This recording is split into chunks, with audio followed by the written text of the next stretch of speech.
going live.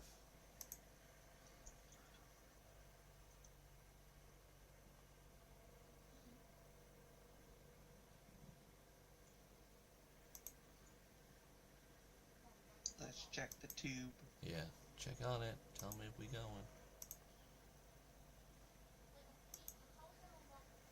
Everything is good on the OBS.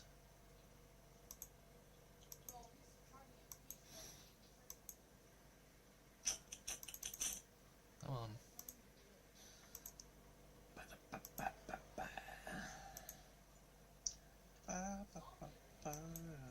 Skibbity poop. Skibbity Alright, bop. yeah, we are good. Alright, everybody. Welcome. I am Benito, the humble DM. Another Streams of Spero. This time, the chapter, The Fall of the House of Spiders, which has happened for episode 3 here. I am down to 3 players. Unfortunately, we've had a lot of life situations happen for our other players, but we are down to my 3, so I'll let them introduce themselves. Jeremy? Jeremy, playing Vema, the young Shadar Kai rogue. Glenn? Hi, I'm Glenn Myers. I play Zindred Cinevilia, first daughter to the first house of the Drow, and first paladin to the Raven Queen, recent Titan of the Raven Queen, and now on a mission to reform Drow society into something that allows choice instead of just loath. Jared? Hello, my name is Jared. I am playing Titorian, a sorcerer of the same house as Zindred, the house of Sinvilia. For anyone that's watching, I am very sick with pneumonia, so I will do my best to not cough into the microphone and be distracting. But I am here. And very excited. Thank you, as always, Benito, for putting these sessions together. You are amazing. Thank you. And, yeah, let's do this. All right, so as we... Jared, if you get me sick, I'm going to be pissed. Oh, we're close. Thank you. To recap, Zindred has returned at a perfect timing as 3 houses collaborated to attack the first house. They were defeated. 2 of the Matron Mothers that participated in the attack were killed. And that pretty much seems to have set the tone that the city will no longer try its hand at trying to remove the first house because they have shown to be extremely powerful. However, during the battle, some things now will be revealed. Oh yes, Zindred. I was just going to mention that, and the 3rd Matron Mother may have been spared, but she's a convert. Yes. Well, this is what we're going to get into, how that has transpired. All right. First, we're going to start off, because most people always ask, do you want the good news, you want the bad news? And they always start with the bad news. So let's start with the bad news. Your aunt, High Priestess Magcor Barella, was killed during the raid through other parties throughout the estate. And your Obsidian Raven, Sino Ubamir, died defending her, or failing to defend her. Failure. So those were the casualties that happened to House Cinephilia. Who killed her? You're not sure. Are So, there any witnesses? no, What? Oh, divination will tell us. kind of how they go. All right. Let me see if I can. Now I have to go through and try to figure this out. All right. So we know that the second house, House Corinthia, is now considered destroyed. So Matron Mother Dissocius, her daughter Syria, her other daughter Mercuria, her son Drenzen, and the sorceress Igathi were all killed in the assault. You only saw some of them; others were not there. So what will happen is Assyria's daughter, Shimmeris, she's 108 years old. She is going to be adopted into the first house to replace the lost daughter. This is an old custom for anyone following for the drow. So she's now going to be considered a Synovilia, but she's much farther down the line. She'll be back at like the 5th daughter if you were put her in the constructing order, but the 4th remaining daughter of Synovilia. So she can't carry her house any further.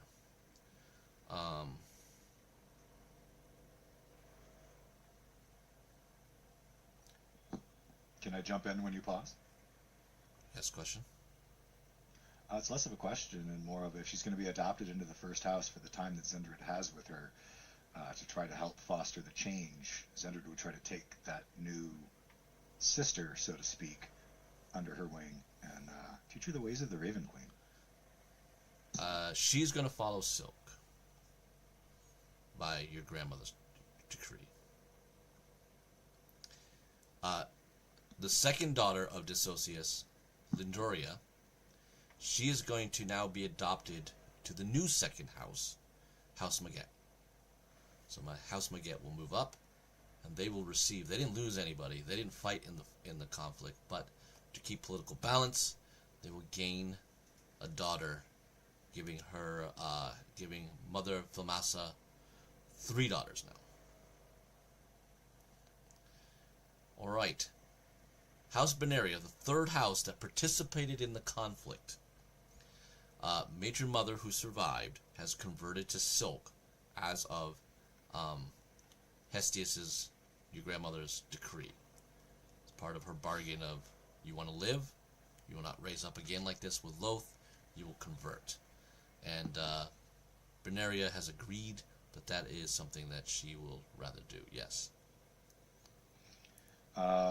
In that scene, after the decree of her grandmother, Zindred encouraged that she be given a choice of the new gods as opposed to forced to Silk, because that's what we've been doing before, and the grandmother had agreed. Yes. Now, whether or not they still choose Silk, that's cool. I just wanted to throw that out. Yeah, it was, but it's one of those, like, in the conversation, like, if you decide to stay with Loth, I'm going to treat it like you didn't learn a lesson here. So, Kiziata didn't want to make another enemy, and since now she is remaining 3rd house, but she'll still have 2 powerful enemies above her. She decided that maybe she's going to back out of the game. So that's what she did. Right. And her daughters are going to change to Tiamat. But she did lose her War Master's son, Verinian, in the conflict. That did happen. So 3rd house did not go without loss. Alright, the 4th house, Gintazio, the Matron Mother Sagathia, was killed in this conflict. Her daughter, it is her 3rd daughter, Jabrilia, and her daughter, Betiel, the War Master Castirian, both of them, were all killed in the conflict. Jilturian, the 2nd daughter, will go to the 4th house, who did not participate in the conflict. And where did I put Oyenia? Why do they get a daughter? They're just distributing them all just around. come to the first house. Well, they're kind of moving them around. Part. Well, I didn't really do anything with Oyenia, so... Oh, I think I put her back also in the first house. Yes. You will actually get another daughter. So High Priestess Oyenia will also... So she was the first daughter to the matron. Will also go to House Synovilia. So the first house gets 2 new daughters. Cool. Can Zindred influence that one to the Raven Queen? Let me see. Did that happen? Give me a persuasion roll, Zindred. I did not have anything Because listed. Zindred is definitely on a mission of conversion now, too, to help strengthen her goddess. Yeah. Persuasion. There really are just more daggers being added to watch. What a push. 31. 31? Okay. 31. She will follow the Raven Queen. Bow before your new god. Yeah. Indeed. All right. So now we have those in order. Okay, let's see here. So the new fourth house, I think that was the fifth house, is House Lintoreg. So they are now are in position. I will add a little bit of history that our viewers may not have been fully aware of, but this is where their sorcerer's son, Hexor, you killed a long time ago, before you left the city the first time. Just so you know, you have some history with this house. All right. Did I move everyone right? That was second, third, fourth. I think I got myself out of order here. So many houses. So many houses, so little time. I know. Well, I wanted to keep things here so I knew exactly what I was trying to put in order for everything without getting too confused. Because I want to explain stuff going on. In the new Drow order, you could allow one male-led house, and it could be Mojo Dojo Casa house. Blasphemy! A male-led house? Yeah, that's what I feel like that. Unless you're trying to push some things here. No, Or unless that is exactly what I'm pushing for. I am pushing for a patriarchy. Just so everyone's clear. Yeah. Down with the matriarchy. Zindred is not chanting down with the matriarchy, just the religious intolerance and slavery. She's fine with the matriarchy. Though she does value men more than most female tribes. That is true. But not enough. She will 100%. A man can 100% earn her trust, and then be nearly equal. Yeah. Oh yeah, I've seen it. If you've seen some of it. Yeah, she holds HK nearly equal. No, there was another. If you follow the mercy of the gods.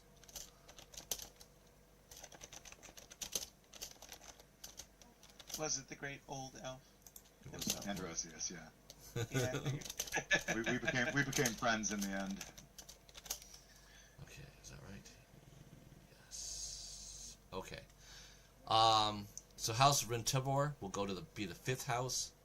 House Bassmore will be the sixth house. House Forlengel will become the seventh house. House Desire will become the eighth house. None of these houses participated in the war. They have no other little part. They're just assuming things going on.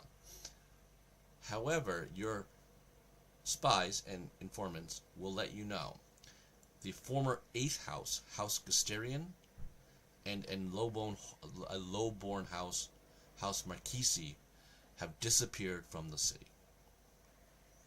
So you're assuming have fled. Is that normal? Absolutely not. For houses to flee in times of like a transference of power during when other houses take over? Is that a house could flee if most of its members were at least most of the hierarchy members were killed. So like a lowborn high priestess daughter, often the sons that have no longer any female leadership will flee. But they weren't. And abandon But the house. they weren't particularly involved in this last conflict. That is correct. Okay, so they left. They left regardless. Yes. Of Now let's kind of get to it. So those are the new structure order. Now there's some other little things we'll get back into of what some of these houses have done. So the second house, House Maget, is still remaining to be loyal to Loth. The third house we talked about, Kiziada, she has gone to Silk, and her daughters to Tiamat. The fourth house has also... Yes. The fourth house have remained loyal to Loth as well. Really? Yes. The fifth house have started to follow... The Matron Mother is following the Raven Queen with her oldest daughter. And then her other daughters have gone to Silk and Tiamat.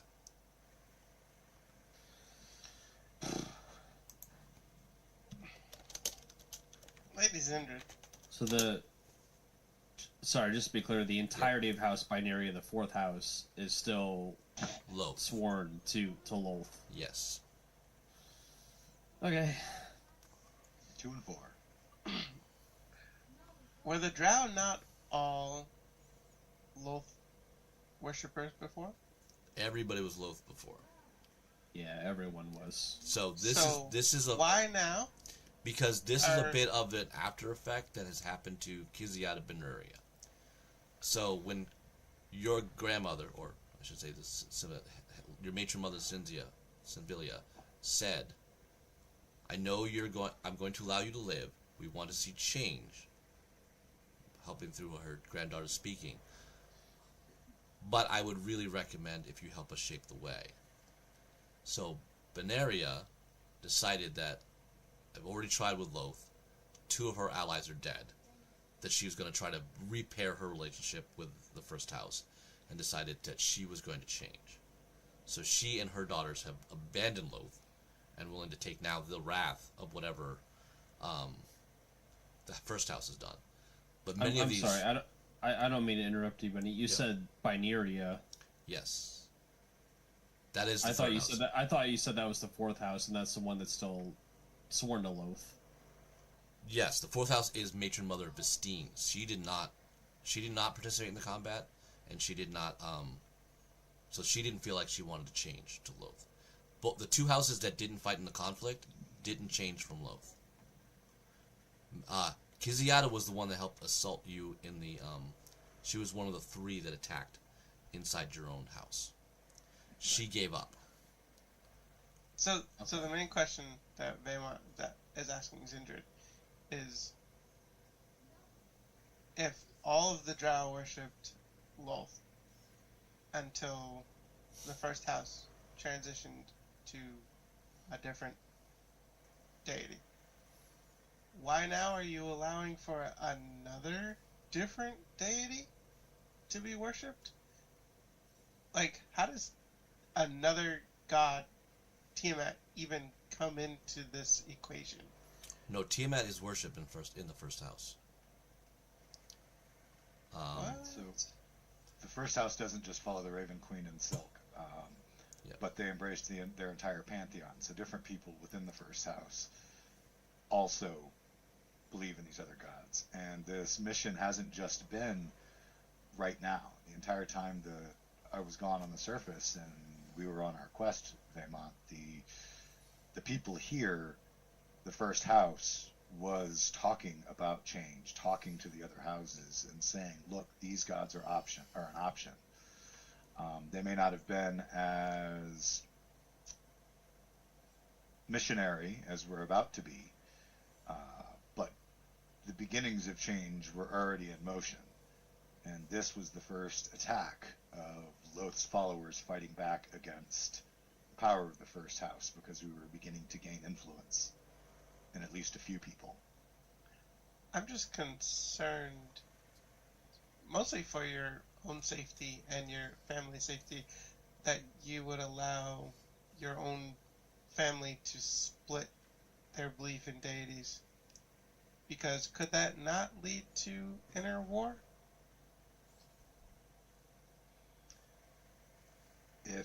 With all of the Drow following Loth, inner war was already a guarantee. With all of the Drow having options, your family, Cinevilian family. I understand. With all of the Drow having options, hopefully that war will stop. To include power struggles, there will always be power struggles in Drow society, but even within one house, all of the gods are real. None of us can disbelieve them. All of them have power. Though I follow the Raven Queen, I will honor Silk and I will honor Tiamat, and I honor the power of Loth, though I cannot follow her or abide her methods. So if someone else chooses that their main belief, their main calling is to a specific god other than my own, that doesn't lessen my god, it just empowers theirs. Yeah, I'm just mostly concerned with the stuff I've seen from gods and about gods in the time that I've been traveling with you. people are not to be trusted when it comes to gods. So, I mean, if we left, right, and then someone in your family decided that Tiamat was the path forward and suddenly advocated for everyone to follow Tiamat and not the Raven Queen, and then you came home and suddenly there is no more Raven Queen in this city, are you not concerned about that ever happening? No. Okay. Why would I be? There's more than just Tiamat, and there is more than just the Raven Queen. We're not talking about changing Drow society to just believe in a different god. If we can succeed in getting the society to accept and be allowed to worship all of the gods as their choice, then even if Tiamat made a run on the Raven Queen, that wouldn't change the fact that Silk and Apollo or any of the other gods of the Pantheon would allow it. They will have followers in the city as well. Multiple gods, multiple pantheons actually should help keep that more in check.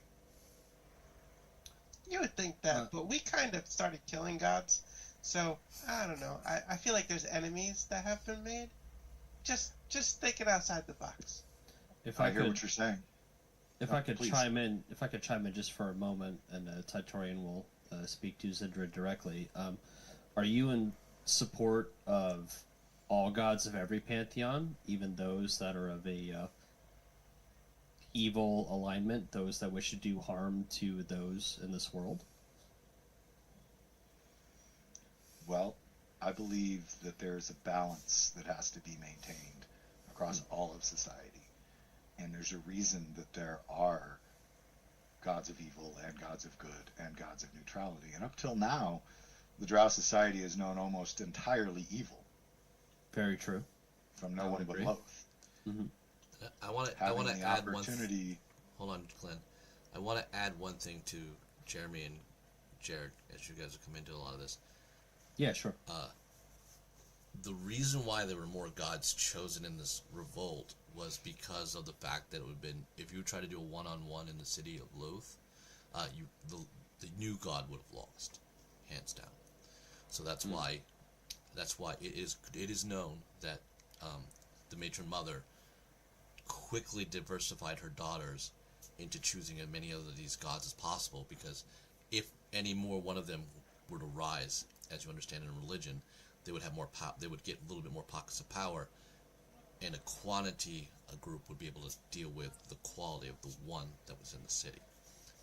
Second of all, none of this was ever talked about being a good rebellion. Many of these Dark Elves are still pretty much very evil, very manipulative, and very controlling. Sure. So, you Titarian don't have to feel like this would, one of the biggest things that we're going to talk about is what is being done to the orc, goblin, bugbear, lizardmen, all the people species that are your slaves. You have to decide. The society doesn't see anything wrong that you're from. Again, this is not our personal preferences for people that are watching. This is our characters in the world. So there's nothing that says that's going to change because you change gods and that you put the other gods into power. It was never about Silk or the Raven Queen assuming more power than Loth, as Zindred has mentioned. It was about making sure that Loth did not have the sway on their people that was going to definitely dictate that you were going to murder each other for the position of power. That's what your mother knew. If she followed Loth and made all her daughters and sons do the same thing, even though she had the power for at least this century, 3 centuries down the road, what was going to stop any one of the houses to get more powerful, to make the move that could have happened? And if that happens, that means she dies, her daughters die, all that stuff, and House Zenobia is just gone. She feels by the diversity of the gods, she has more likelihood to keep her house forever the first house. And if you think about research in the surface, that's actually more true, provided a kingdom can hold on its lineage for a long time without being conquered from an outside force. So usually an external force is something that would destroy what is being the established quo and less internal. Right now, your civilization will kill itself on its own principles first, than having to deal with like Forstad, which was your long ago enemy, or current enemy, like the dwarves and gnomes and warforges. That threat now becomes the more prevalent than yourselves, which has been mostly the case. United under this new diversity, you actually could probably grow your kingdom, is what your mother thinks, instead of now having to watch your back every day from 7 houses that want to be the first house. Okay? Yeah, I absolutely agree with that, and I think that's a good movement to move towards. I guess the what I was trying to convey was just like, I feel like there's a difference between like in Drow society, it seems almost like a necessary or lawful evil sort of mentality versus something that's like more of like a chaotic evil, where it's just like, we're evil just for the sake of being evil. And I don't necessarily feel that vibe, I guess, in Drow society. We definitely are evil, but we do things because it makes sense to us. We don't, murder and kill people and do horrible things to other people just for the sake of doing it because we think it's fun. So I guess I was just sort of trying to like differentiate like that. Yeah, you're very lawful, that very structured. Yeah. We're this is about your structured, people. lawful sort of evil. And I was just sort of trying to iron out whether or not Zindred was supportive of like that, the other side of that, which would be, I guess, like a chaotic, despondent, like horrific. Well, type of Zindred's evil. more changed of all of you. Well, of you, because she's Zindred had is more quite lawful. worldly. Okay. She's Sure. had more worldly contact with surface people and their ways of living and doing things. And Baemon is not really a dark elf. He's a Shadowfell elf, which is much. He's a little chaotic, though. I know he's not a dark elf now. Yeah, he revealed himself. Yeah. No, in this conversation, Zindred would kind of leave you with the impression that she doesn't know exactly what all of the changes are going to look like, but to some degree, you have to accept that you're going to be able to work things out. You have to have faith, because there's no way to know the future, and you have to take the new problems as they come. Sure. But her goal is not to turn the Drow into a shining beacon of high society, but rather to elevate it from a dark, self-destructive society of like lawful evilness to something that's more societally sustaining, lawful neutral-ish. Sure. Okay. Right, That's shining reasonable. evil star. Like diamonds in the sky. Because Zindred is by no means good, but she's certainly not evil. Gotcha. Cool. She's quite lawful. Very good. Yeah, I think that's absolutely something worth working towards. I think it's something that's absolutely achievable.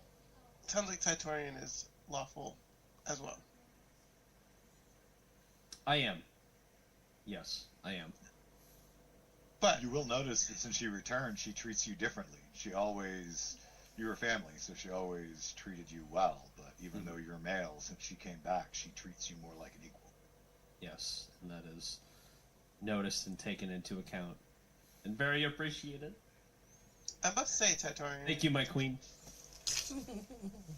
you seem to have a level head of the Drow that I've met since I've been here, or maybe you just stayed in that mage tower of yours for too long, because you all seem very twisted and evil. Very malicious people. Very, very malicious people. Although I was born in high society, and I am a part of the first house and have been a noble by my birthright and have been very privileged, at the end of the day, I am still a male. And as such, I have been persecuted and talked down to for the majority of my life. Obviously not nearly to the extent as other people that are not born in Drow high society, but it is not a feeling that I wish to be brought upon anyone, even at that level. I can only imagine what the slaves and other individuals must be bearing and dealing with on a day-to-day basis, and it's not something that I wish on anybody, whether they be my brothers or my sisters. I just simply wish for equal opportunity for everyone down here, as crazy as that may sound. You sound like a human. All right. One of the things we talked about off camera was that there is a large temple academy called the Great House of Spider. If you're able to see my camera thing, the black arrow that I'm pointing to, where young priestesses go to train to be priestesses of Loth. Do you wish to purge that as a group? Purge it? Down to purge if Zindred feels like purging is necessary. Purge the heretics? Well, the High Matron that teaches there is a yokel, which is a demon. A what? A yokel is a demon of the Spider Queen. It's like a devil, a demon creature. Perhaps we can have a friendly conversation. I think a friendly conversation is definitely in order, with violence on the back foot. It's clearly a high intelligence creature, yes. If it teaches Yeah, high well, priests. it will retreat to back to Loth. I mean, my thing is if you're letting it do its thing, or you are going to remove it. You guys are powerful enough. I'm not going to make it do a one-off battle with one thing. Seeing as you guys defeated a whole room full of Matron Mothers, and 2 of them I think I had before. So I'm going to wait and see if I'm told that it's a demon. Because we understand that there's an issue if Vaymont is told that it's a demon.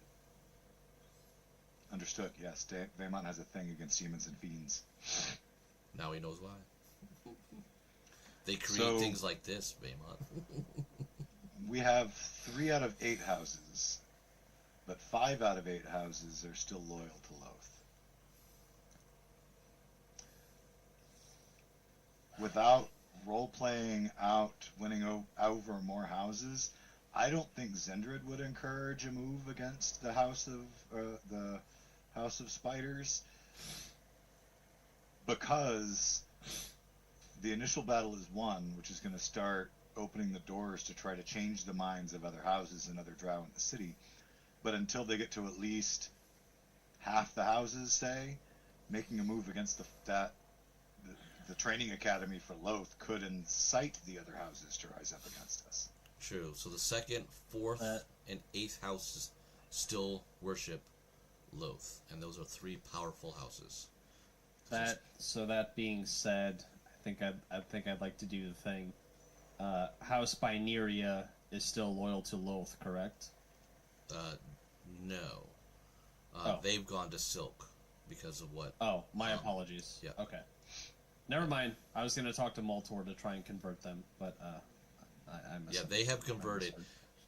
Okay. His mother has gone to Silk. His sisters have gone to Tiamat. So she is one of the few diverse houses, like the first house. What has Maltor gone to? Maltor is just a wizard. He hasn't, unless you go figure out what's Yeah, going but on does with he? Okay, I was just curious. Sorry, my apologies. Continue. No worries. But in terms of planning, Zindred would definitely be all for laying out plans to remove the demon from the city, to remove Loth's avatar from the city. And, as I mentioned earlier, like, convert that temple into a multi-faith temple where everyone can train, but that wouldn't be something we could do now, because again, I think that would make society rise up. I think that's maybe a slow move. 2 more house conversions from now, because there may be violence, but at that point, once most of the houses have begun to convert, even if they all rise to defend Loth, there won't be enough. You know what I mean? Yep. Fair enough. We could But perhaps I do like planning perhaps, it for the future. We could perhaps start with the lower houses. So you said that would have been house 8 and did you say 7? Yeah, there are 8 ruling houses in your city. Correct, but which ones are still loyal to Lolth? The 8th, the 4th, and the 2nd house. 8th, 4th, and 2nd. Right, but there That's are more than that. That's only 3. So we have 5. Yes, because you have 2 from Silk. Not 5 that are loyal to the Raven Queen, but 5 that just aren't loyal to Lolth. Yeah, there's 3 Correct. only. 5 that have turned to the new pantheon. That's all that matters. It's not about getting everybody behind the Raven Queen. Gotcha. Okay. Yeah. Oh, okay. Then we do have the majority. So yeah, we can move on the temple now. Then. Let's do it. So the other matrons will push and pressure that at least it has to be a diverse house. Like you said, you weren't going to remove Loth, but Loth will not have to share the academy, so there'll have the other teachings in there. Yes, we're not trying to remove Loth. Zindred, as long as everyone agrees, is very much about allowing Loth to remain a deity that's worshipped in the city right alongside the other gods, just not the only deity and not the one calling the shots. Okay. The compromise is the yokel does not get removed, but it'll be known to young drow women that this is what it is and what it is teaching. You will be able to get counter information to what is being taught at the academy, so they understand who is there and what's in play, without upsetting the other 3 houses. And I will add, there are still lesser houses in the city. They just don't have any power in the government. So the yokel remaining as long as a position of equal power is created for a leader of each of the other gods in the city. Yeah. Being part of it, yeah. That's cool. Yeah. Loth can have her representative as long as everybody else gets one too. Sure. Okay. So that is what's going to happen with that. That's a good idea. I like that. And then if the different pantheons choose to build their own temples to their gods, to create some opulent devotee representation towards Silk, say, then that would be cool too. But keep this one as a multi-faith, a symbol of the fact that the drow no longer serve one god, and let people build separate temples to honor their gods individually. Would it be too far out of the question to essentially allow each house, in whatever standing they may be, because I guess it wouldn't really matter, but each house represent their own deity, and that way, like, one house can represent Loth, one house can represent Silk, one can represent the Raven Queen, etc., etc., etc., and then people can move between houses so that they can share the faith with whatever god they choose. Is that something that's feasible, or? Well, not all the houses have one deity that they're worshiping, so they don't want. But I'm saying if we sort of make the change that each house can represent a deity, and then people within houses can transfer to other houses so that they can be with. The Matron Mothers wouldn't really follow that deity. with the paranoia of, let's say, we give the 4th house Tiamat, then your aunt, one of your sisters, is going to be pushed into that direction. My concern there, Uncle, also would be that if we devoted houses to gods, we would wind up in the same type of society we currently live in, except instead of houses competing for Loth's favor, it would be deities competing for rulership of the city. Sure. I think the diversity that we're trying to create is what will help create the peace in the drow people. Okay, very good. Now, you could have each of a high-standing priestess of a house could do that. Represent one of the famous, represent the academy if you guys still want to do that, but they're just not going to have control of the house. Like, if you want to, like, one of the daughters do it of a different house, you can get a little bit of sway that way. It could also elevate certain houses that don't have a lot of power if you're trying to supplement like the 7th house, if they were following who's following Tiamat, that's low. The 6th house. So if you were to choose Tiana, she became one of the high priestesses. That would elevate her house, give her something a little bit more to chew on, and also strengthen against Loth. These are things that you can also decide on, or no? Or No, just that have actually outside sounds pretty source. good. For the positions within the, won't be the House of the Spiders anymore. It'll just have to be the House of the Gods. Yep. Positions within the House of the Gods for the High Priestesses could definitely be political bargaining chips to tie houses closer to the first house for support. And keep that as the initial training ground multi-faith for all priests before they move on to training in their own temples. To kind of give all of the different gods that the followers of the gods, like that one camaraderie piece at the beginning, where they all learn about religious society and all of the gods first before they move on to their separate religious academies. Yep.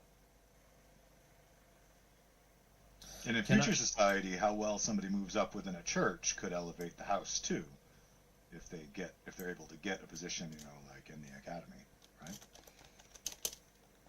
Sorry, Tyrion, go ahead. Oh, I was just wondering if I could ask a question out of character. Yes, always. Do gods derive their power from the overall faith that they have, as in, like, the more faith that somebody has in a particular god or deity, that's where they get their strength from? Yes. Correct. Okay. And So in that, it is of the best interest that more or less all gods have a similar shared level of faith, so that one doesn't supersede the other, or like tip the balances or the scales, or become more powerful. Does that question make sense? Or erase other gods. I'm sorry, Yes, I'm trying to fix things right here. What was the question? Oh, so the first question was, like, whether or not gods of a pantheon, like, derive their power from, like, the overall faith that people have in them, to which I think everyone said yes. And then Yes. the follow-up question was, like, is the idea of having a pantheon where people can have equal worship of other gods, the idea of, creating a level of equality or balance between the gods of the pantheon, so that one doesn't supersede or, like, take control of the other? That would always be the hope, but unfortunately, certain gods become more popular to others. Sure. You couldn't stop Ares from being popular during a time of war, but there could be a city that would follow Aphrodite because everyone wants to be in love and peace and stuff like that. So your civilization. This is why I'm asking you guys as players questions, because you're shaping the New Drow city to do different things. Because originally, it was Loth's Way or the Highway. Now, you're manipulating a lot of new politics in this thing. So, example, what I'm doing right now. Let me just get one more name here, because I think that one worked. And I will explain that to what I'm doing. Yeah, and I'm just asking for this point of clarification, more so to sort of like hone in on Zindred's idea or plan of creating like a legitimate pantheon where everyone can be worshipped equally, because that makes a lot more sense, where you would want to create like this pantheon of equality, I guess, where people can be worshipped, or gods and deities can be worshipped by whomever, and the idea is that choices exist and no one reigns supreme, and people can sort of do their own thing. Is, I guess, just what I was honing in on, or trying to clarify. Yes. Well, keep in mind, Uncle, that also it is definitely that each individual follower lends power directly to their deity. As someone who directly follows and devotes herself to the Raven Queen, I add a specific amount of power to her overall her overall faith. Sure. Okay. Base. But whether you follow the Raven Queen or not, just based on the fact that through my actions you see her and cannot deny her existence, you don't have to follow her to believe. Mm-hmm. Just as it would be impossible for me not to believe in Loth. So no matter what, I'm still somewhat empowering her as well. Okay. So you'll wind up with some gods that will always be higher because they covet the attention or curry the favor. But everyone will still be contributing power to each of them, and that's kind of what helps maintain that balance. Okay. To very good. Counteract the Matron Mother, it's not a Matron Mother, the yokel, which is called Matron Web, to counter her and her training other Loth priestesses. The High Priestess of Silk will be now led and taught by Ledet Rentevor of Silk. She's from the second house. She's the second daughter of the fifth house. And your aunt, so she's the first daughter of the first house, Kadore, will teach the Raven Queen. So that was another manipulated by the first house to get more power in the academy. And Tiana Bassmore, the first daughter of the sixth house, will teach Tiamat. So at the moment, there are only 4 faiths until others are discovered and led. So sorry, it was Loth, Silk, Tiamat, and Raven Queen. Raven Queen. Okay. And your sister, the first sister of the house, is the teacher, and that puts power equal to Matron Web in the academy compared to the other 2 teachers. So in a way, this move puts House Cinevilia in control of a lot of faith, because Kadore is a very powerful priestess of her own right. And I'm sorry if you could just repeat one more time. Who does she have faith to? She's the Raven Queen. That is your sister. She's the Raven Queen. Yep, but that is your first sister. Okay. Of your house. Gotcha. Yeah, so she is of your house. So she's going to be sent to teach. The other ones are also daughters of the noble houses, the 5th and 6th. So this kind of puts them a little bit up in the faith aspect now, and which is good.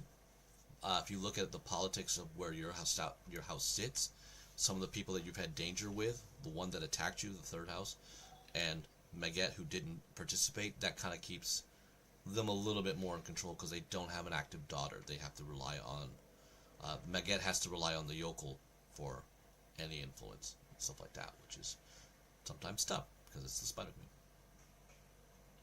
Just a point of clarification: the first house, our house, the house of Cinevilia, do we have an overwhelming majority of people that are loyal to the Raven Queen compared to other houses?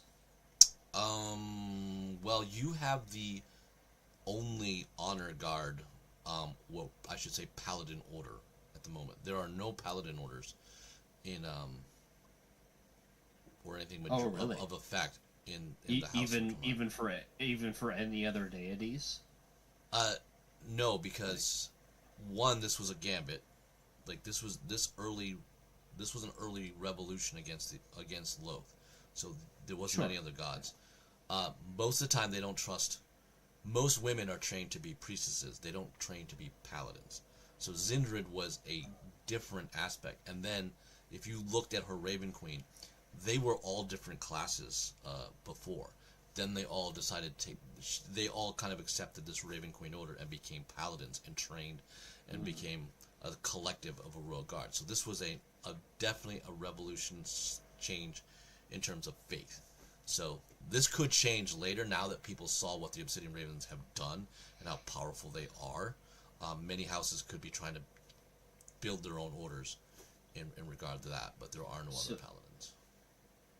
So regardless of paladins, there are no other houses that are beholden or have anyone that are loyal to the Raven Queen aside from the first house? No, because, again, like, women went to be priestesses. Men, they didn't want many men to have that many positions. So most of the time they were either sorcerers or one war master or 2. Like, Sure. if they Okay. gave a bunch of them, they felt like, again, feeding into the control of the female-led society. So, you didn't have, many of the houses didn't have many males. Culture-wise, many of the young males would probably have been given away or killed or sacrificed to the Loth. So that the men were the minority, and usually in a noble house of the Spider Queen, of these houses. So, Okay. what your And we mother keep around did, the ones that are useful. yeah, what your mother did, like, she calculated these risks and built things for this resolution that has happened. Now you have options. Like, now you yourself have an option to be like, well, I want to be a paladin of silk. These things are now being allowed, or you're hoping to be allowed. They weren't allowed before. Which leads to the second question now: is anything going to be done with your Tower of Sorcery?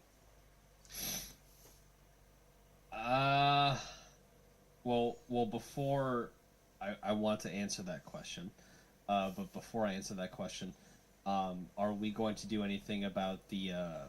I'm sorry, what were we talking about? The house of the priestesses, the house of the spiders. Yeah. Well, it's not the House of Spiders anymore. It's not anymore. Right. Now it's the House of the Gods. Yeah. That has already been determined and been decided. Well, it's going to be shaping. Like, that is, you've put pressure in. If the Yokel wants to stay. We've put enough pieces in play and made enough moves to where that change is going to happen for sure. Yeah, and the other houses compromise to you to say, we keep our teacher that has been there for centuries in place if we allow your other gods in. They know that they would lose the battle. They also don't want to revolt against you right now. The second house, and I think it's the fifth house or something like that, or fourth house, don't want to revolt against you right now. So they are conceding and compromising that, let's make it a house of gods, but Loth gets to be taught there as well. It does not get removed. So now there are 4 gods instead of 1. Okay, got it. So we've cleared that out. Moving on to the House of Sorcery. Yep, the Tower of Sorcery. The Tower of Sorcery. So this is where... I'm sorry, this is where I kind of have to, like, metagame a little bit. As far as I am aware, as a player, sorcerers and magicians derive their powers from a magical conduit, not necessarily a form of God, like right. a divine nature, Yes. right? Like a paladin or a cleric would. So, given my experience as a sorcerer and my level as a magical practitioner, in what ways would I find myself or others connected to any sort of faith, whether it be Lolth or Silk or anybody? Like, do we derive our power from these deities, or is it purely a pure and magical, like arcane sort of nature? The arcane determine. is something that you guys manipulate. It is theorized and believed that the god of the father of the pantheons of Zeus and now Silk provide magic. Okay. But they don't require your worship. It's just something that is in the world. You know where the magic lies on. I derive my magic from a deity, even though I'm not necessarily beholden or show faith in that deity. Like, that's in a roundabout way, yes. Get the energy from. It's kind of like it is their domain. It is something that they cultivate, like their garden. It's like you make honey out of a beehive that happens to be on their property. You don't really worship them. You're just a crafter of that type of substance. So you can in that aspect or that mindset, I guess it wouldn't necessarily matter what deity or what individual, like myself or other individuals, were beholden to. Like, as long as we're able to tap into our, for lack of a better term, mana source or magic source, then I guess it doesn't really matter to us as sorcerers or wizards. No. typically, So or historically, I some should will say. believe and some won't. Yeah, historically, you followed Loth because you had to. You went Right. you went to teach arcane, but the matron mother still dictated what you did. You know, you But were as a long as we resource. realize that we can derive magical power from other deities, then it doesn't necessarily matter for us, or at least for me as an individual, like where the power comes from. Correct. As long as I know how I want to use it and utilize it, like Yeah. I don't care if it's Loth or the Raven Queen or Silk or Tiamat, like I feel like my individual character as Titorian at least would be like, sure, wherever I get my power from, as long as it works. Yeah, well, As long as the battery is charged. yeah, this doesn't I have don't anything to do care. with this. This doesn't always have to do something with religion that I'm talking about. Like it is structure. You still the other thing that we're still dealing with is politics.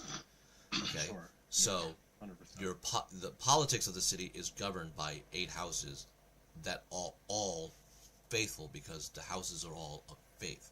You're not like a surface society that is led by a ruler of a bloodline because he is just a bloodline ruler. That's how a lot of the surface cities that are run. You know, my father, my grandfather was a king. I controlled his kingdom. That's the way I do it.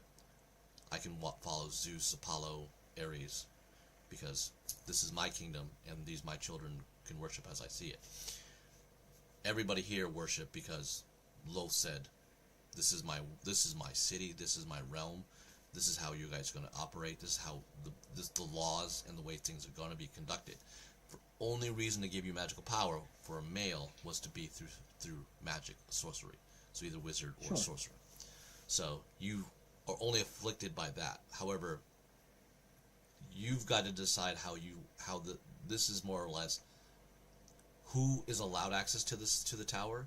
Is it only going to be noble-born, or will low-born now be added in? Who's controlling the tower? Is it going to be you as the first house, or is you going to allow more of the other wizards to be it, or is it going to be completely neutral?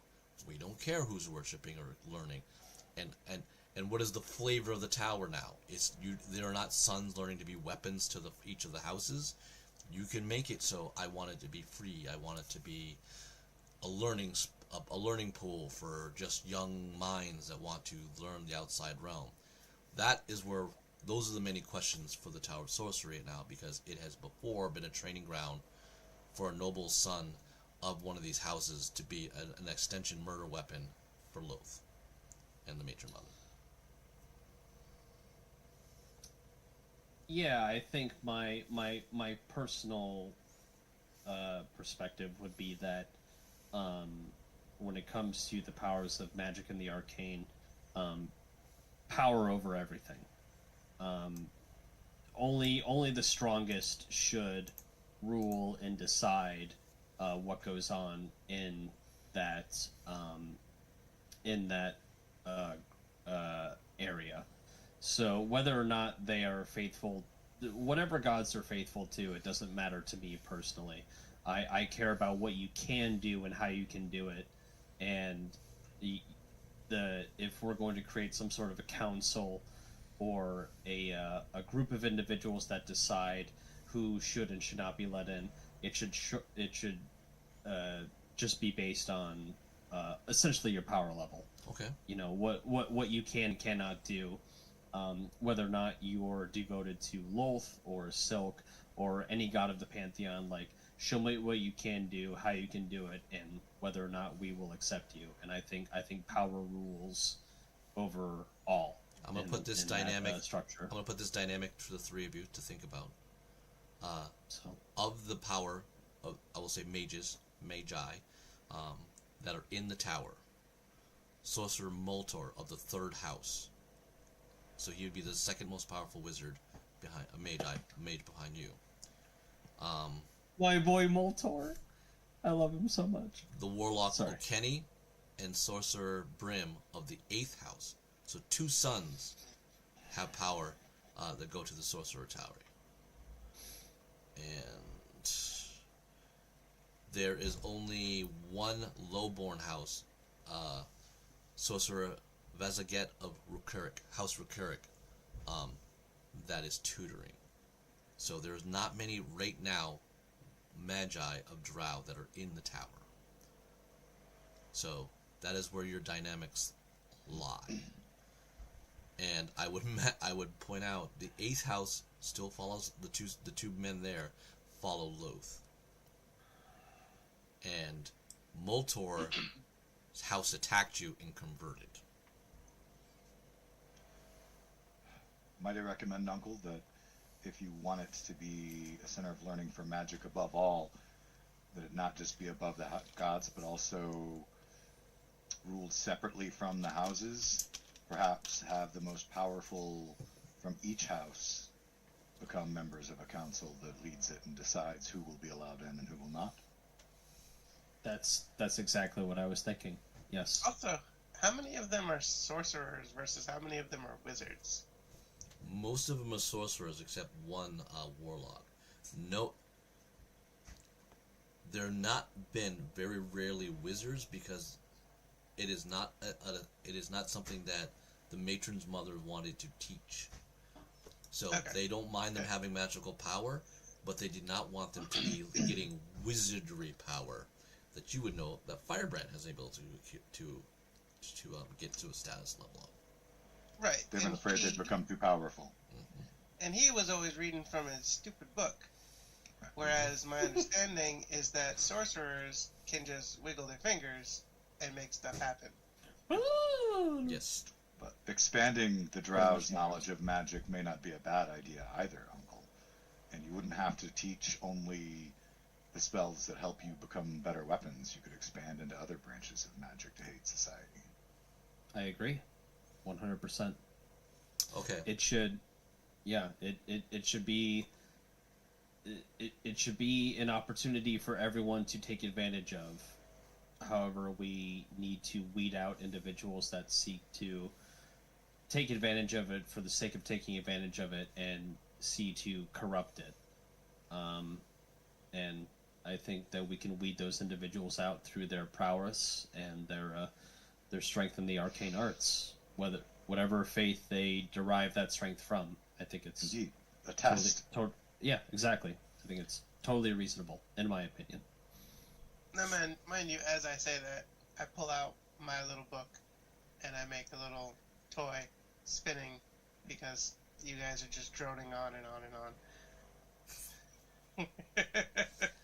All right, Sorry. so just to... No, so I'm only doing that so that you realize that when I said that he had a stupid book, I actually have a stupid book too, which makes you understand that I can do magic, but I am not innately born with it. Right. Like he could help learn that stuff, learnify that stuff to folk in the Magic Academy. But he's also playing out the fact that Vaymont is kind of a child with the attention span of not quite a gnat. Of a small young something slightly more than a gnat. A young puppy. Not... All right, so I get this straight. You are going to allow it. Whoever you're more or less you're governed by your own power source. Like no one's watching what another person's doing in the tower. I believe that if I myself were to break it down as break it down as much as I could, I think that we should have a council of sorts, maybe not necessarily represented by each of the houses because I'm worried that they will create a power struggle. So like whatever the number of council members would be, whether it's 5, 6, 7, 8, 9, 10, whatever, there should be a council, and this council should be determined by your level of power and affinity for the arcane arts. Where do you get this power from? Whether it's from a deity or from an innate arcane ability, it doesn't matter to me personally, as long as you show prowess. However, I would also say that there should be a slight moral quandary that is to be considered if you were to be a member of this council. If you're an individual that seeks to be destructive and destroy for the sake of doing so, I don't think that's something that would be wise for anybody, right? I'm not saying you need to use your powers for good and you need to do only the good things, but you need to have a legitimate intent and intention for your individual prowess and your powers and how you plan to use them. Okay. And if that makes any sort of sense. Yeah. So you're gonna do. I don't want any like psychotic freaking necromancer wizards or like people that just want to like, throw fireballs out at people, when they start to protest or anything. It's just like, no, like. All right, I get your intent, Jared. Here's the question though. Okay. There are 5 people of houses. Like I said, they're all gonna seem like they're following in line. So these are trained magi, like you, who are used by their matron mothers. Okay, they've already been in the Tower of Sorcery. They already know they know what is expected of them in that regard. You are going to put all of them as the starting council because, like I said, there are only 5 of you in total. Because it was only a place of Nobleborn originally. I'll be on the council. You can put me on the council. Go. Out of these, I'm sorry. Sorry, not including Vaymont, which I have no problem including you, just so I keep my head straight. Yep. These 5 individuals, that including me, so 5 including me. Let me see if I was right. I think it was 6. Or 6. You're 1. Moltor's 2. Yeah. Okane and Bram from the 8th house are 3, 4. 5 including you. Yeah. 5 including me. And there's a low house Recurric, Bezaget. So not including me, because there's 4 not including me. Out of these other 4, how many have been converted to the new Pantheon, and how many are still devoted to Loth? Moltor. I know myself and Moltor are fine. Yep. These So other that's 3, 3 other people. the other 3 would be House Loth. Yeah, the other 3 are Loth. The other 3 are Loth. Yep. Okay. Vaymont, you're as an addition, already get you at least counted out. 3 and 3. Correct. I would have no problem including Vaymont. Give me Vaymont Tatarian. is a bit of a- Jared, give me an investigation roll right now. Okay. No, First roll of the session. Let's go. something I do recommend you be careful of, Tatorian, is you say that you don't want dangerous magi or magi with dangerous intent. But I can tell you that some of the most powerful magi that I've met are psychopaths. So I don't really think that you'll be able to read people's intent. I guess I would like to differentiate between dangerous and malicious. Trying to have some form of if rule I structure could. set up to guide Typically behavior. both. Correct. Yes, I have no problem with danger. I have a problem with malicious intent. If that Okay. makes any You all sense. was it a 19? My investigation check was a 17 plus 2. It's 19. a 19. Okay, interesting fact I can about investigate too. the interesting fact about the 8th house. Matron Mother Omagabor only has sons. She has a son who's a war master, and her other 2 sons are in your Tower Only of Sorcery. sons? Really? Yeah. So she wasn't blessed too Feels much by bad. love. Yeah, wasn't very well blessed by love. Feels So really bad. it could be something that could change. That changes the dynamic if you're talking about putting all the Tower of Sorcery into a council that will empower the 8th house, who doesn't have anybody in the Academy of Gods. So it will. Your decision there will have an effect on the 8th house Is there any way? and the I 3rd haven't house. had I a should imagine. I haven't had a conversation with Moltor in a long time, but is there any way I could sort of sway Moltor to my side based on our last conversation, being like, "Hey, I told you shit was going to go down. You didn't believe me. It went down, and now here we are. Like, are you going to support me in this, transference of power or this new structure to sort of bring balance to the Tower of Sorcery?" If you're saying that we get full control of the tower and they're going to allow it, Moltor would definitely support you. Okay. I support killing any magi that So are when dangerous. when we say full support or full control of the tower, at this point, I do feel it's necessary that as Zindred's involved in these discussions and everything, that she's also to point out that she's also suggesting to her grandmother that because without Loth's direct leadership, we'll need a different ruling body, so to speak, as things are changing.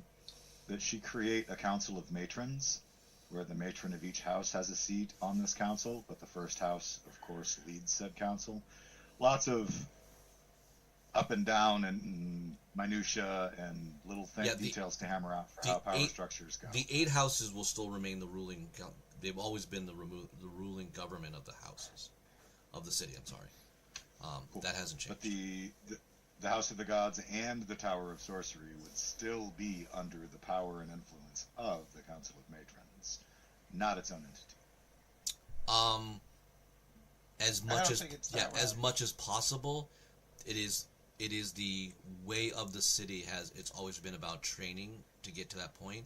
But again, you've now set influence, and you have influence in both places. You have the highest. You now have one of the more powerful High Priestess teachers in the Academy of Gods, and now you have the highest mage sorcerer at the Tower of Sorcery. So at this moment, as long as they remain in their positions, you have strong influences, the first house, in developing and influencing these locations. So Titurian has his beliefs. He's very powerful. You've gotten raised up and with gifts, so it is very likely that you will like Voltor is probably the most second powerful sorcerer to you, and he's not that much of a threat to you, Titurian. So right now the Tower of Sorcery is weak for all of the males, but this new way would give many new males an opportunity, and you're allowing it to anybody of the city to now try out. That's essentially the message, or that I want to convey, at least to Moltor, is like, hey, we have an opportunity here to make change, and although we would create a system where the most powerful magi or mages could have a seat on the council, in a way that's sort of equality in its own way. Will the 5 of you be the cap limit, or will there be potential for like 12, depending on your rank and power? That's what I'm just trying to make sure that you're off. I don't see why we couldn't expand it beyond 5. Why is there only 5 of us? That's only because there's 5 of you right now. Right. Okay. There's 5 powerful magi of the houses.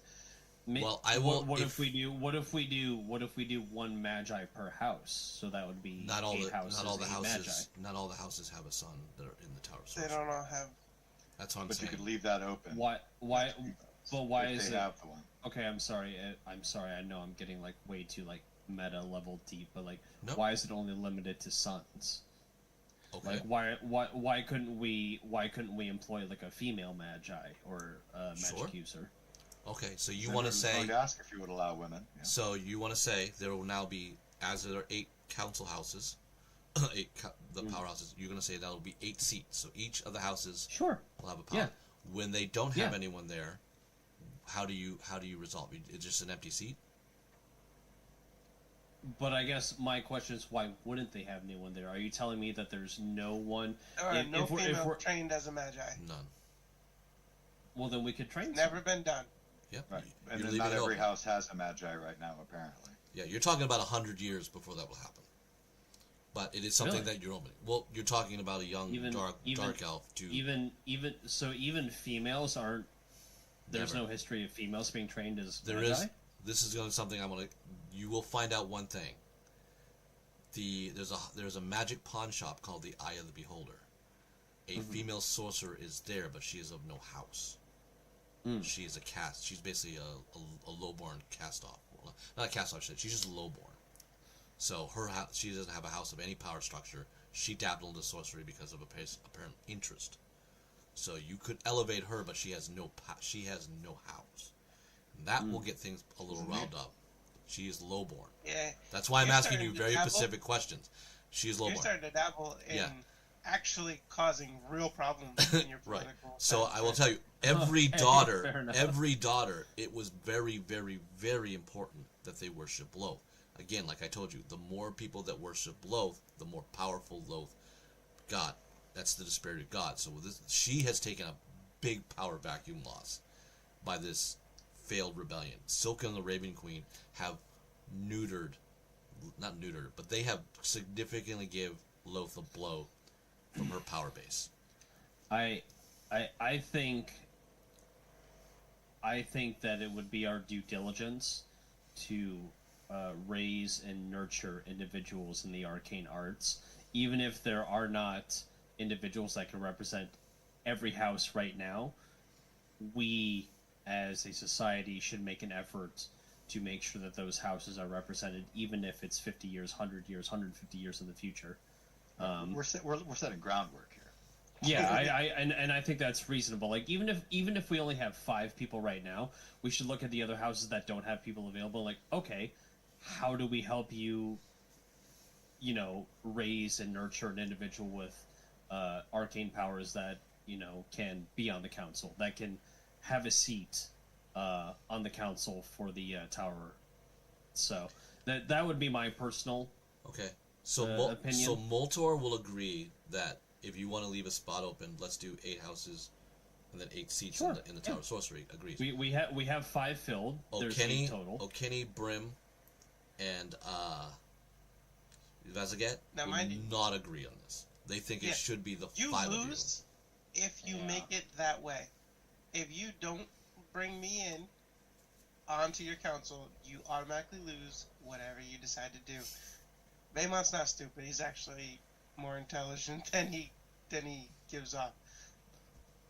And based on running with people like HK and Zindred and Firebrand, I've learned a lot of numbers. So because we're house number 1, you're gonna be my +1, Vaymont, and you're gonna give us some majority on the council.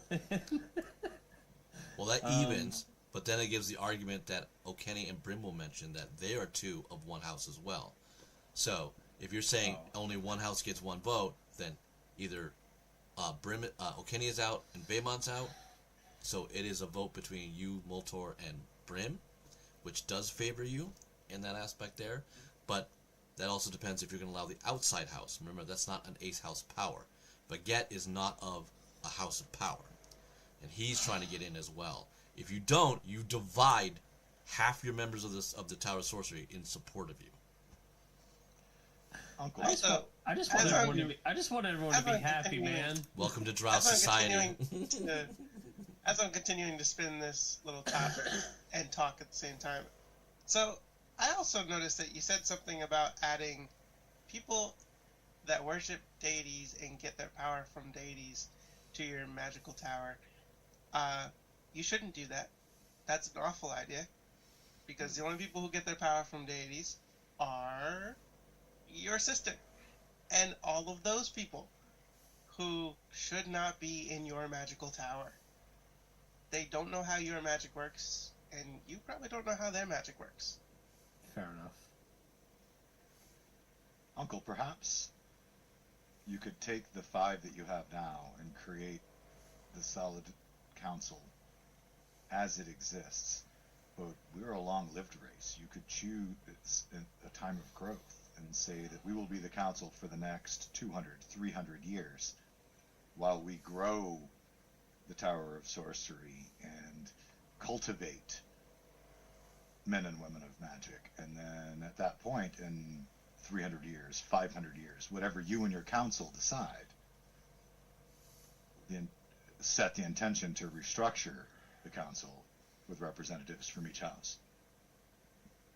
And I'm okay with removing opposition. That thought had crossed my mind. Sometimes these things have to be done.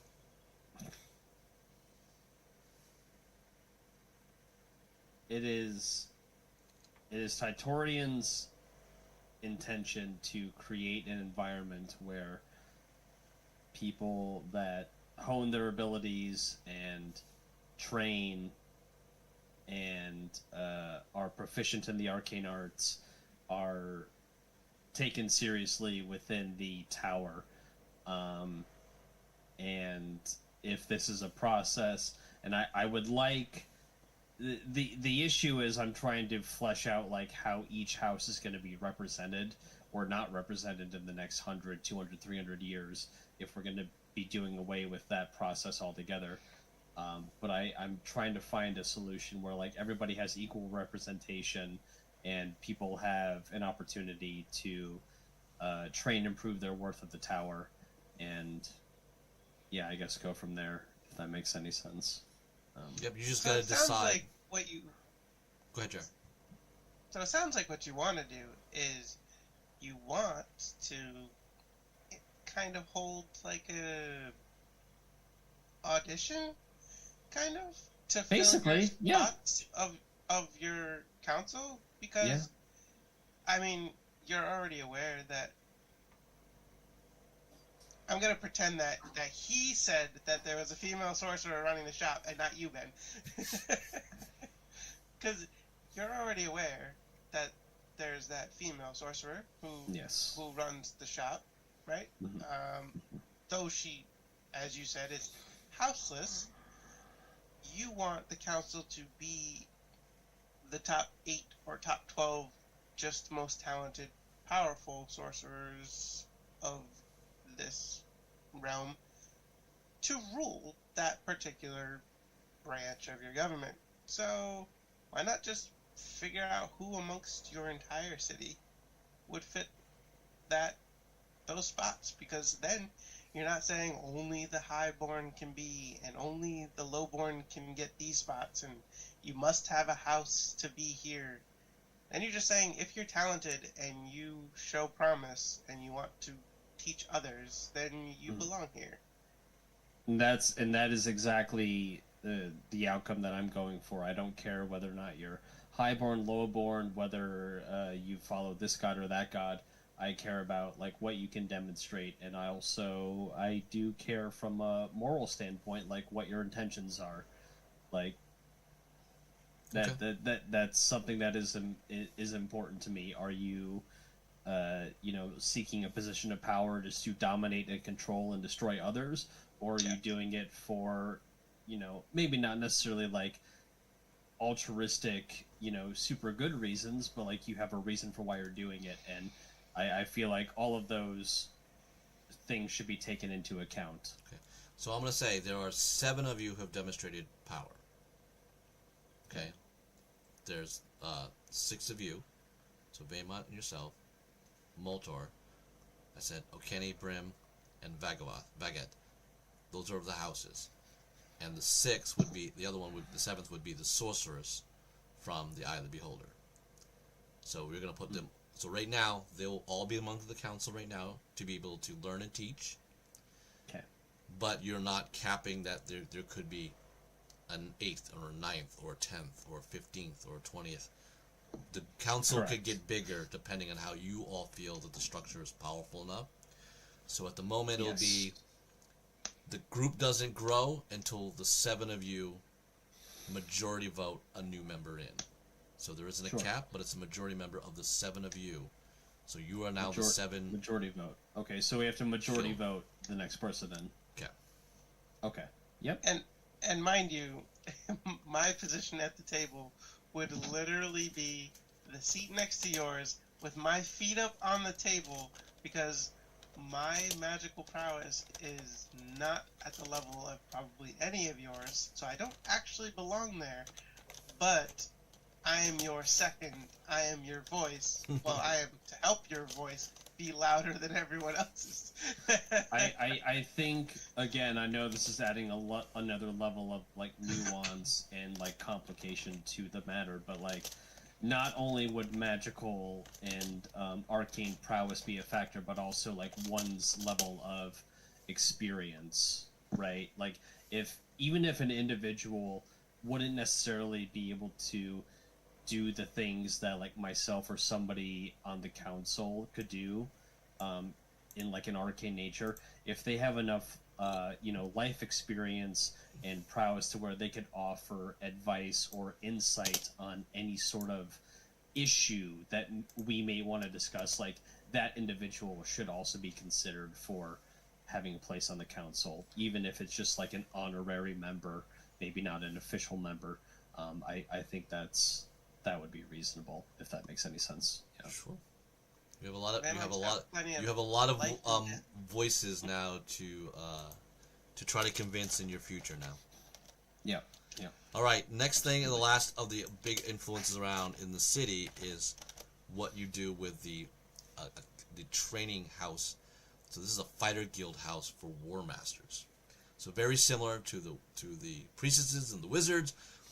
Young noblemen of the houses are sent there to become war masters.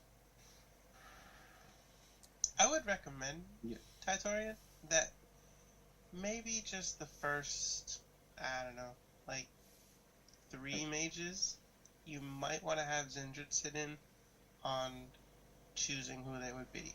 Zindred is a very good reader of people, and I think she would be able to help determine Yeah, I don't. who is best to fill those first spots. Yeah, I'm sorry.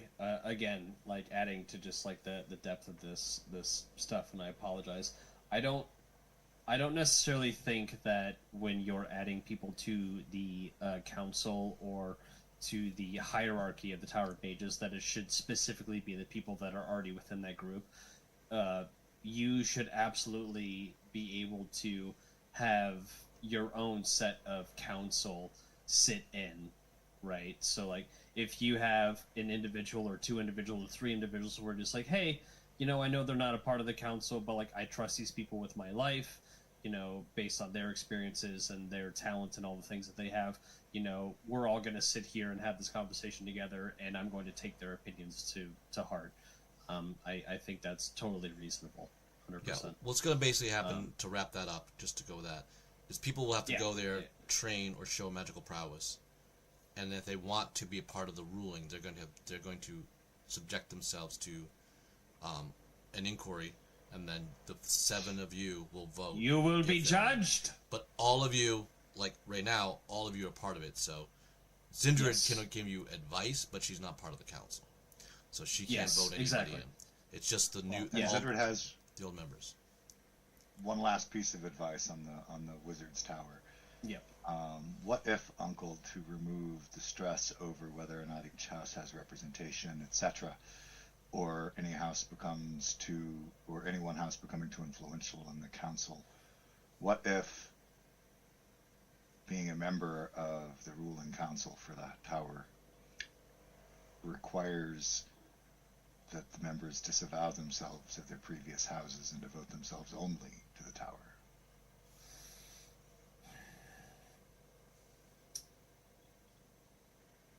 Does that mean that if I were to take your counsel seriously or to heart, that you would have to disavow yourself from your house? Just as a point of clarification. You would. I'm not joining your council, Uncle, but you, while your name would still be Cinevilia, would declare that your primary loyalty is not to your house, but to the tower. You're still a man. You'd still have family. You'd still have friends. But in terms of your loyalty and where your decisions are going to be based off of, that you're saying that now the tower comes first. I suppose my only issue with that would be that the tower doesn't come first. My family does. And I guess I wouldn't want to push that burden onto other people. But you should.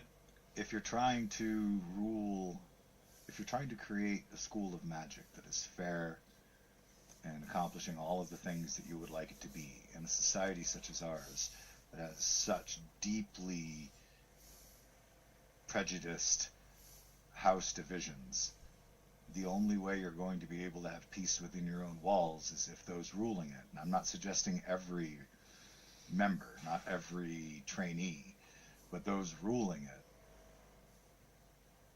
Your mother will tell you also. As their focus. Your mother will tell you, it is not required of your sisters or daughters that take on faiths to disavow their house. There's no need for the House of Magic to do the same. Shunning yourself in that way doesn't strengthen any of the men to do so. Strengthening the house is always the most important thing. I appreciate your insight, Zindred. However, I am loyal and will always be loyal to my house, and I only seek to push our position further and gain power for myself, although in a hopefully bit of a somewhat moral way, if I can. Those two things that you just said, Titurian, do not align. Ah, As you will, Uncle. Okay. All right. I want to move on to the next thing, though. So we're definitely going to deal with the. I want to deal with the War Masters Academy there. There's already an academy for all houses. Right? Palace of Everybody Blades. trained in the same one.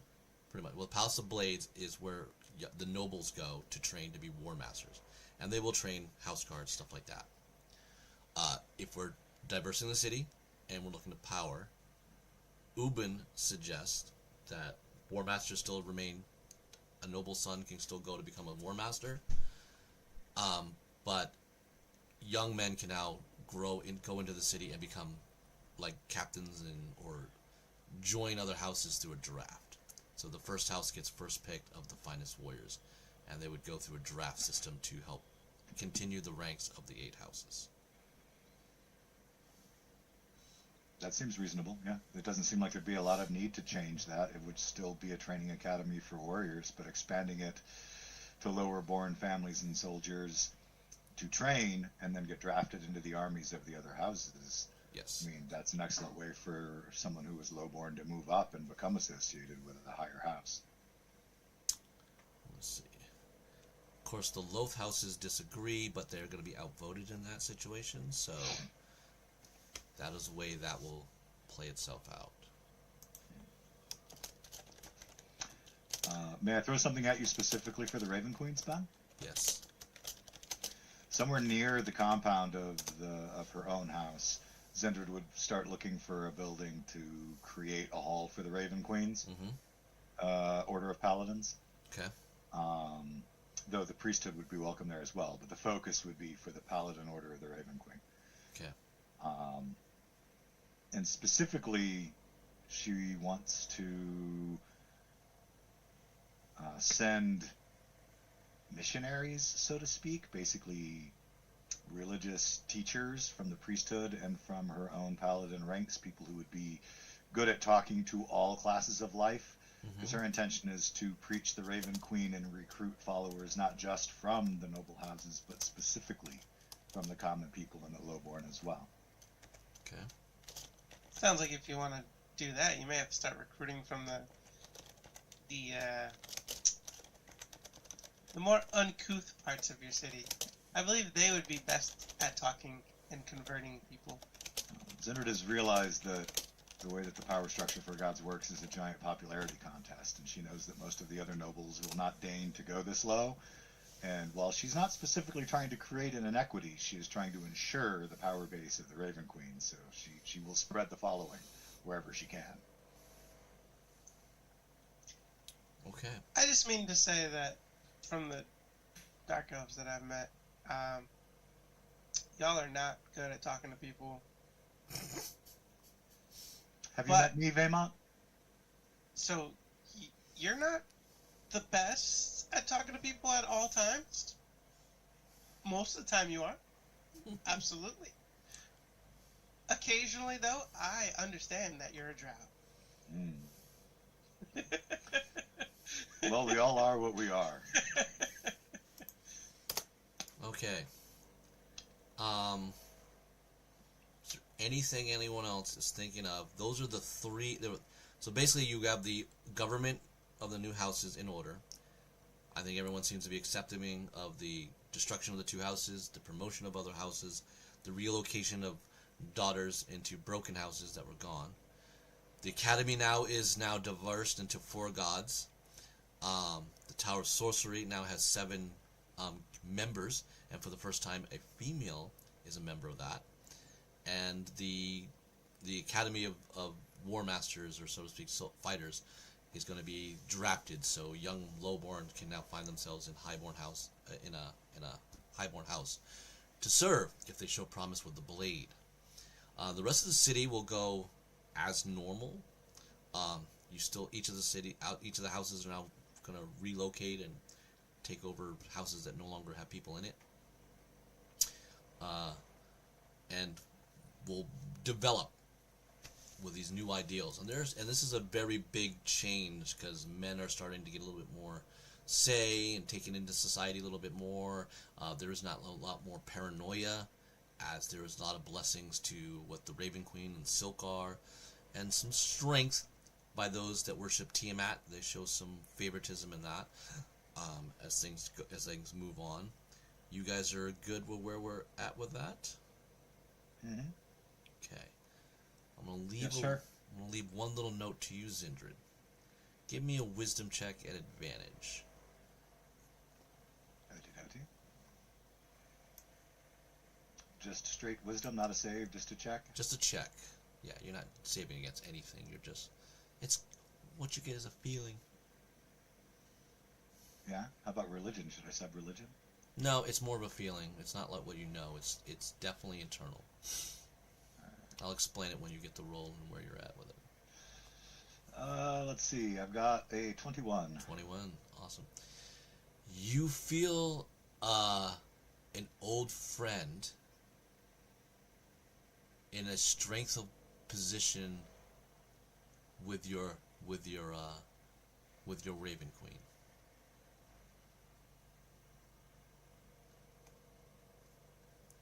One more time? An old friend you feel feels the strength of divinity amongst the pantheon of your worship. Whom is this? Which friend is this? Give me an insight check at advantage.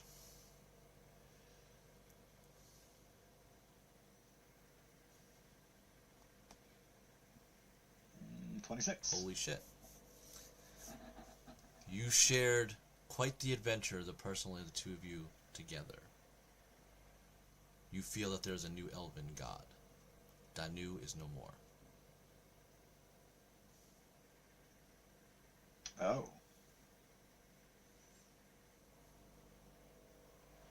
Is that to say that Androsius is converted?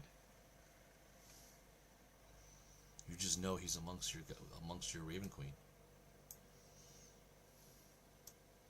She smiles, broadly,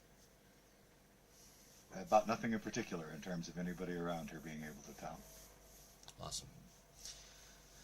All right then, we leave the end of this chapter. The city I'm tickled. We're changing things. The Dark Elves are now different. The Drow will be a different amount of people. The old ways are gone. The new ways are being brought in. The first house has still a lot of influence. Exactly as the Matron Mother had hoped and wished for, has played out thanks to you players, helping that to happen. So they will remain in power for some time to come, we hope. Everything looks good so far. But we will end it here. You're All right. goddamn right. We changed society! You change society. Woo! Sorry. It's all good. After staying for a while to ensure that these changes are doing well, once she feels confident in leaving again, unless of course she's called to stand by the Raven Queen side before then, I just will remind you that for lore purposes, as you continue to write your world, Zindred has a list of names that she'll go back out into the world looking for. Okay. One of the top ones is that the one of the 9 that killed.